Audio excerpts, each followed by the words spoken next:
Hi, this side Puneet Jain, and today we are going to discuss about the topic sexual reproduction in flowering plants. Before I'm going to start this topic, I need to introduce myself.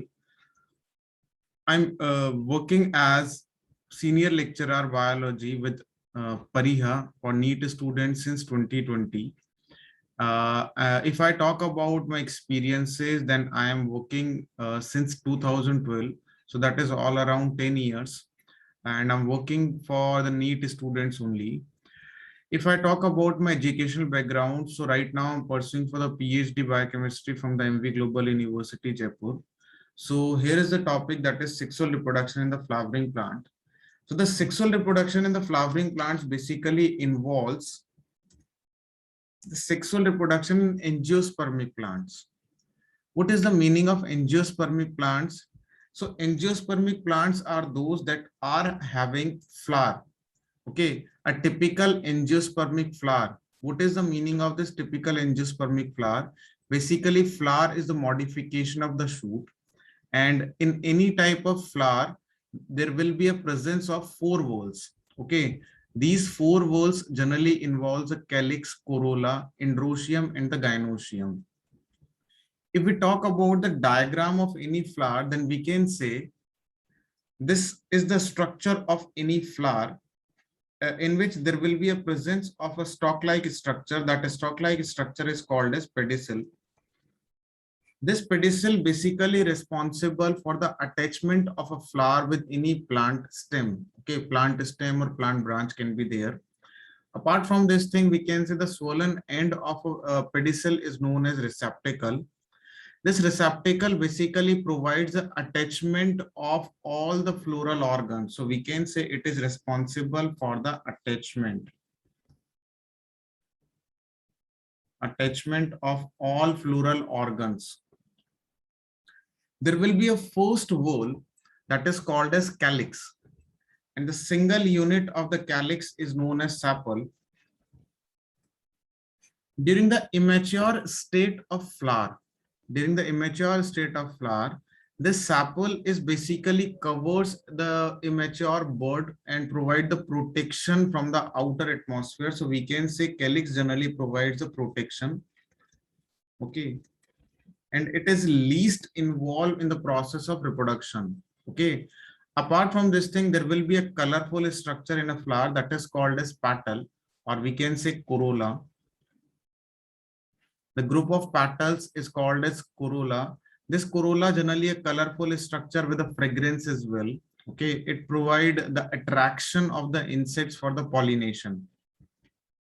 So we can say it helps in the pollination. So these two whorls are the non-essential whorls. These non-essential whorls are not directly involved for the reproduction process, but we can say it helps for the reproduction process. That's why they are considered as non-essential whorls.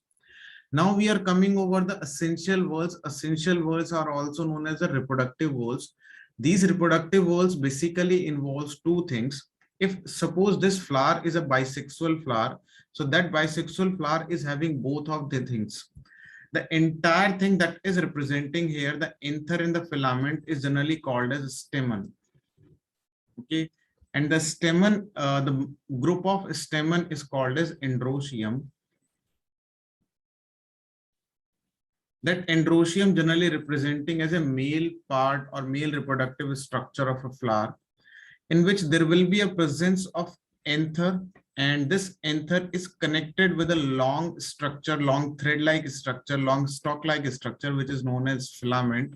The filament is basically made up of vascular tissues that is responsible for the transportation of food and the minerals in the water up to the anther, where the pollen grains are developing. Okay, there will be a presence of the next structure that is called stigma, style, and the ovary. So that entire structure is considered as a pistil, or we can say carpel. This pistil and carpel, the group of pistil and carpel is generally considered as gynoecium. This gynoecium is representing as a female reproductive part of a flower. Okay, so here we can say that stamens are responsible for the production of pollen grain, and these pollen grains are having the tendency to produce male gametes, while this pistil is responsible for the formation of embryo sac, and in this embryo sac there will be a presence of egg cell. So there will be a production of male gamete and the female gamete. Then we'll study about the process of the gamete transfer. Coming over the next thing, this is the flow chart that explains about the walls. Okay, there will be a presence of non-essential organs or non-essential wall. Okay, and there will be an essential wall. So non-essential walls are those that are accessory wall, not directly involved for the reproduction, while the essential walls are those that directly involved for the reproduction, as we had discussed before.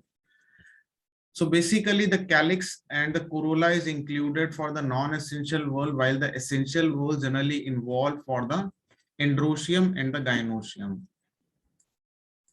Now this is a thing, like if we are coming over the structure of anther,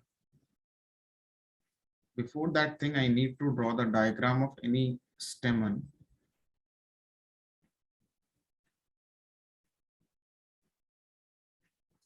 Suppose this is the structure of any stamen.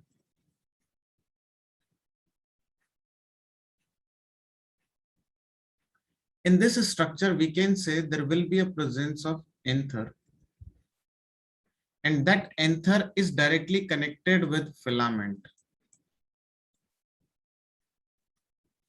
Anther can be bilobed and unilobed, and on the basis of that thing, we can consider that thing like unilobed, bilobed. If it is a unilobe, then we can say bisporangiate structure. This bisporangiate structure generally present in the Malvaceae family, while the bilobed structure generally seen for the tetrasporangiate condition.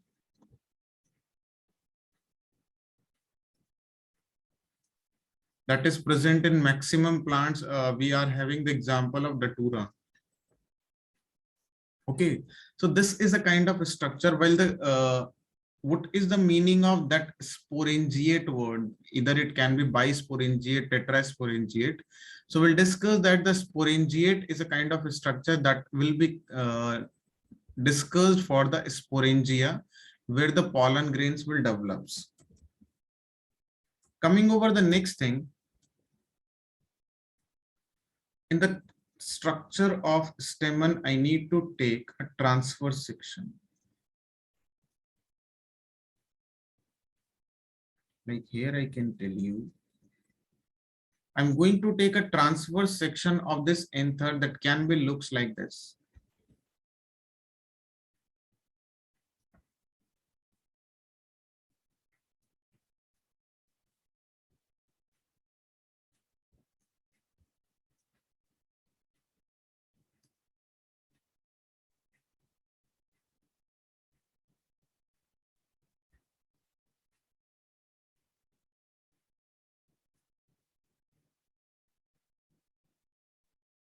It basically looks like this, in which we can say there will be a presence of 4 sporangia. Although this structure is having 2 lobes, so these 2 lobes are having 4 sporangia.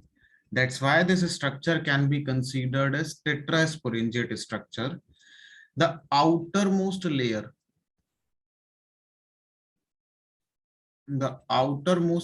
is considered as epidermis. This epidermis is responsible to provide protection to this complete structure. Okay. The next layer. The next layer is called as endothecium.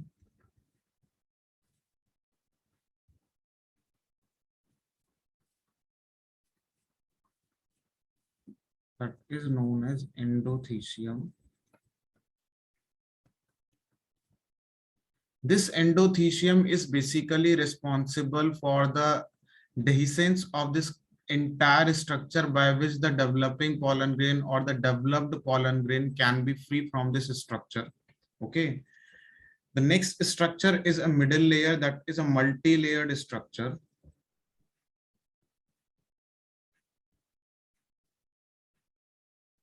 There will be a multi-layered structure.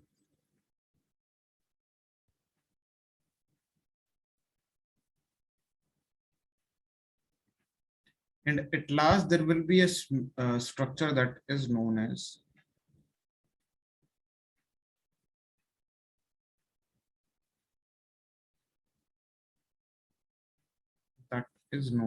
tapetum.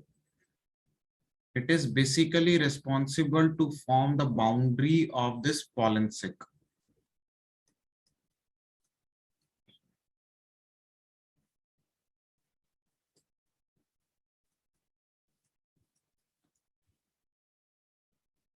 Okay. And this structure, that middle area, is basically called as pollen sac, in which the pollen grains are developed. That is called as pollen sac. Okay. And here is a developing pollen grains.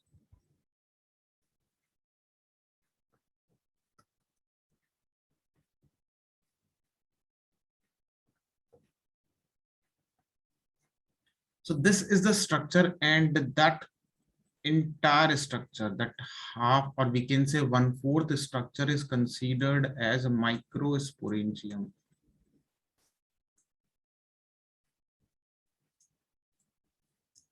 This structure is called as microsporangium.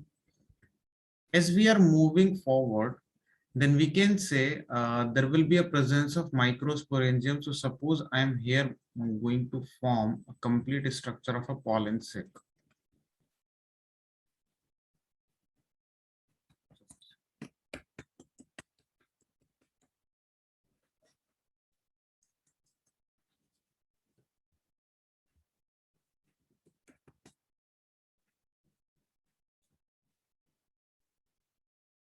So now I am going to make a pollen sac.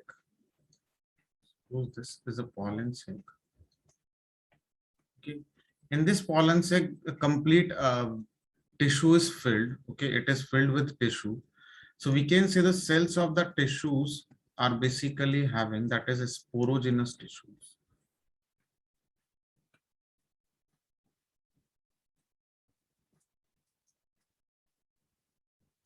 Okay. So out of these cells, some of the cells are getting activated and perform the formation of maximum cytoplasm. Due to the activation of the cells, there will be a dense cytoplasm is present, prominent nucleus is present. So the cells become larger in the size. Some of the cells become larger in the size. That time it will be considered as a pollen mother cell. That pollen mother cell can also be known as a microspore mother cell. This microspore mother cell or pollen mother cell can be considered as a diploid cell, in which there will be a formation or the process that is called meiosis. And as the result of the meiosis, the formation of 4 microspores.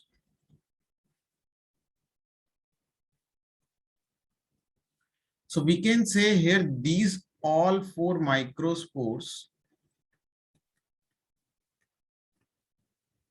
arranged in a complete single tetrad. So that structure is called as microspore tetrad. This microspore tetrad is considered as haploid structure. This haploid structure is basically responsible for the formation of microspores. But all these microspores are attached with each other. Due to the presence of a certain chemical that is called as callose, these all microspores are attached with each other, but the tapetum releases an enzyme that is called as callase. Due to the presence of that callase enzyme, these microspore will be free from each other and they form a free microspore structure. So here we can say this is a microspore, and we can say free microspore. So generally there will be a kind of question, in order to make 100 microspores, how many pollen mother cells are required? So we are just directly dividing by 4. The 25 microspore mother cells or pollen mother cells are required. How many meiotic divisions are required? So similar thing will be there. So we are having a kind of formula like, for the formation of 4 pollen grain or 4 microspore, we need to perform one meiosis and one pollen mother cell will be involved. So this kind of formula will be applied for all these kinds of questions. Now these microspores are really responsible for the formation of a pollen grain. Suppose there will be a presence of a microspore. These microspores are having a tendency to get a deposited structure. So some of the deposited structure that is coming directly from the tapetum. So tapetum secreted a proubish body.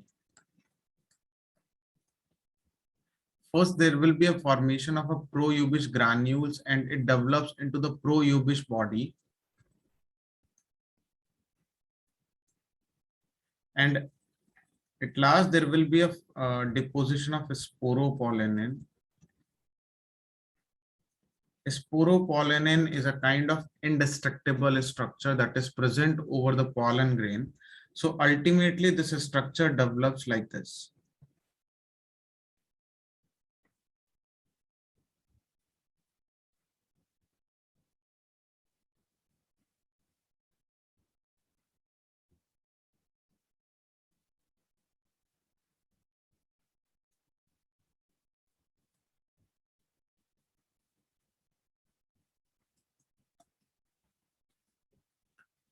So this rough structure that is present outside is called as exine, which is really made up of sporopollenin.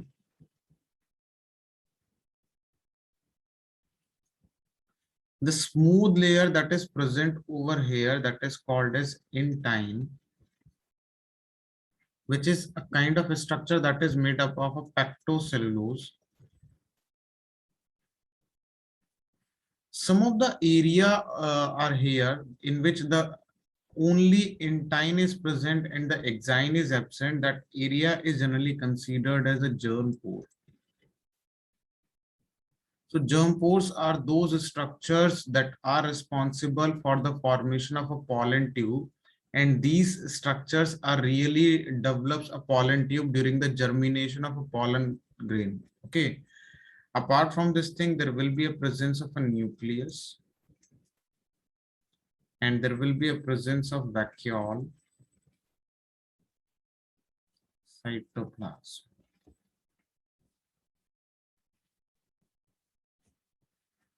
The single-celled structure of pollen grain is generally considered as an immature state of a pollen grain. As this pollen grain matures, it develops a two-celled structure. Due to the asymmetric division, there will be a formation of this structure.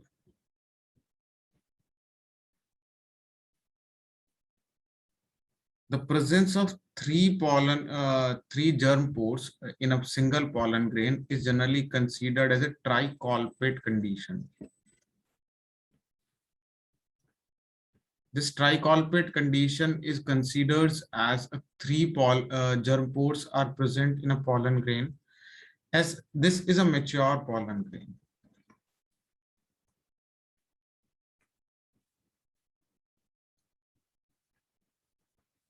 This mature pollen grain are really responsible to perform germination, and as a result, it form a germination process. During the germination process, there will be a formation of a pollen tube. So during the pollen tube, we can say there will be a presence of two structures. Okay, this is called as vegetative nucleus.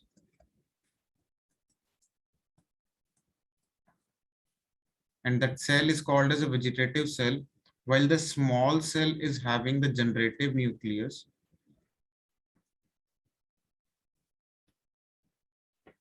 So similar structure will be present over here.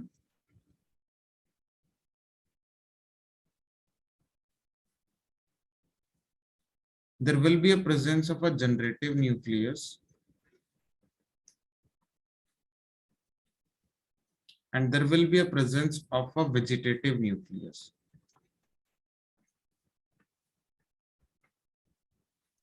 This vegetative nucleus will be considered as a tube nucleus that basically responsible for the direction of the tube, okay, the pollen tube, till it reaches up to the embryo sac.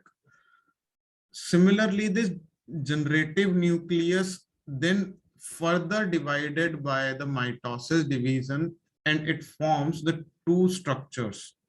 Like here, I'm going to draw this structure.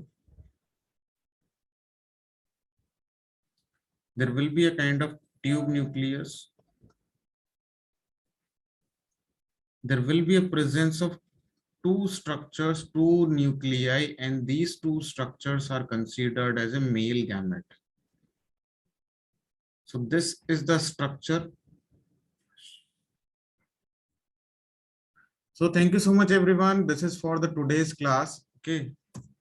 Thank you so much. Thank you.